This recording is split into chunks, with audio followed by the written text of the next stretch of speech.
నువ్వు government job తెచ్చుకోకపోతే మా ఇంట్లో నిన్ను ఒప్పుకోరు. నేను గవర్నమెంట్ జాబ్ తెచ్చుకుంటే మా ఇంట్లో నిన్ను ఒప్పుకోరు.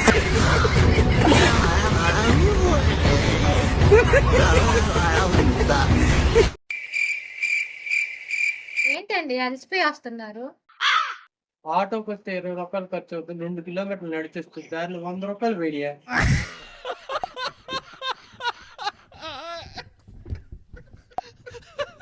బావా నేను వచ్చే జన్మలో కూడా ఈ ఇంటికే కోడలుగా వస్తా బావా.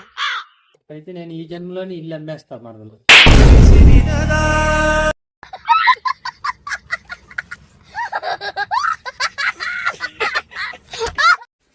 నాకు ఈ మధ్య మతి మరపు ఎక్కువైపోతుంది.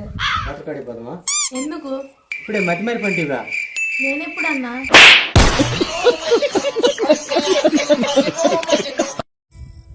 ఈ జన్మలో నా భార్యని ఇంత ప్రేమగా ఎందుకు చూసుకుంటున్నానో తెలుసా మీకు? ఎందుకంటే వచ్చే జన్మలో మళ్ళా నా భార్యగా రాకూడదని.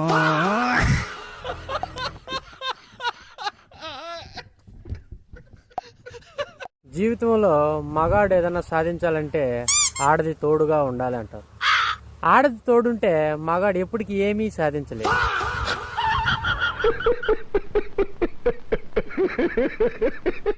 పిల్ల, ఎవరైనా సరే నిన్ను అప్సరసలా ఉన్నావని అన్నారా? అనలేదు అబ్బాయి. మరి ఎందుకే అంత టెక్కు చూపిస్తున్నావు? ఒకసారి అని టెక్కు చూపిస్తే పొడిసిపాటు దొబ్బుతావు. ఏమోయ్, ఇప్పుడంటే నేను ఉన్నా కాబట్టి మసాజ్ చేస్తున్నా. పెళ్లికి ముందు ఎవరు చేసేవాళ్ళు నీకు? నేను చేసుకోకపోతే నాకు తలకాయ నొప్పి ఉండేదే కాదు.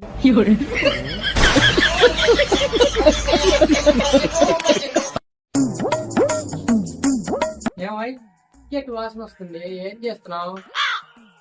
ఏం లేదండి, రీల్స్ చూసుకుంటున్నా. మరి వంట రూమ్ లో నుంచి తీయటి వాసన ఎందుకు వస్తుంది? అవునండి, పాలు పొయ్యి మీద పెట్టి అరగంట అయింది. శభాష్, నా పిల్లలు.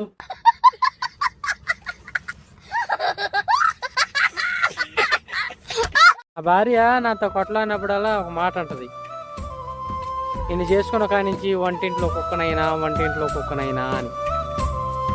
దానికేం తెలుసు నా బాధ? దాన్ని చేసుకున్న కాడి నుంచి నేనేమన్నా సీఎం అయినానా? ఏం మాట్లాడుతున్నావురా? ఉన్న మాటే మాట్లాడుతున్నా.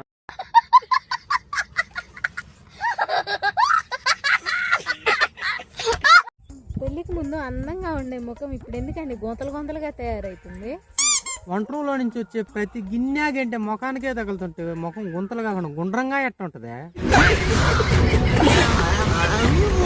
ఏం మాట్లాడుతున్నావురా? నీకు తెలియందే పోసాని, గొడవ అయిన ప్రతిసారి వంటింట్లోంచి ముఖానికే తగులుతుంటే వచ్చి. కానీ కాఫీ పెట్టుకోరాపు.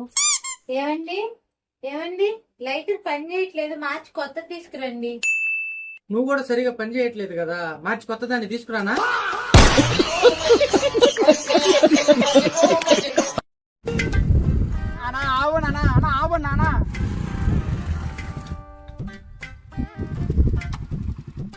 ఏం బ్రో?